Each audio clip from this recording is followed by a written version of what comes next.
ہم اپنے چینل کے معزز ناظرین کو ایک بار پھر سے خوش آمدید کہتے ہیں۔ سلطان بایزید اول کی وفات کے بعد ان کا بیٹا سلطان محمد سلطنت عثمانیہ کے سلطان قرار پائے۔ سلطان محمد اول 781 ہجری بمطابق 1379 عیسوی کو پیدا ہوئے۔ اپنے والد بایزید کی وفات کے بعد عثمانیوں کے فرما روا قرار پائے اور تاریخ میں محمد چلپی کے نام سے شہرت پائی۔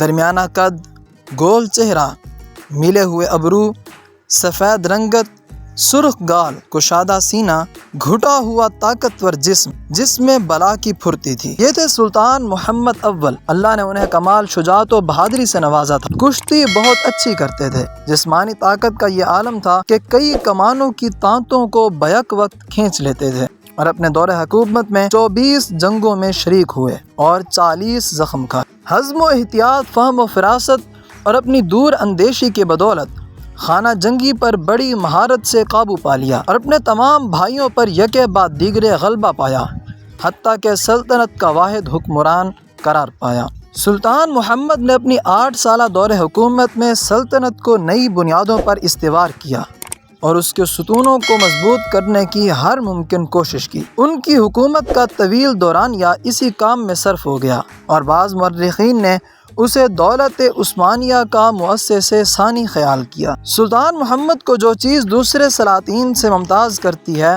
وہ ہے آپ کا حزم و احتیاط اور اس کے ساتھ حلم و برداشت۔ جس شخص نے قانون شکنی کی اور سلطنت کی اطاعت سے سرتابی کی تو سلطان نے اس کے معاملے میں حلم و بردباری کا مظاہرہ کیا۔ کرمان کے علاقے کے امیر نے جب خود مختاری کا اعلان کیا اور پا بجولاں سلطان کی خدمت میں پیش کیا گیا تو قرآن کریم کی قسم کھانے کی وجہ سے سلطان نے اسے معاف کر دیا۔ پھر جب دوبارہ قسم توڑ کر آمادہ بغاوت ہوا اور منہ کی کھائی اور دوبارہ سلطان کے سامنے پیش ہوا تو اسے دوبارہ معاف کر دیا گیا۔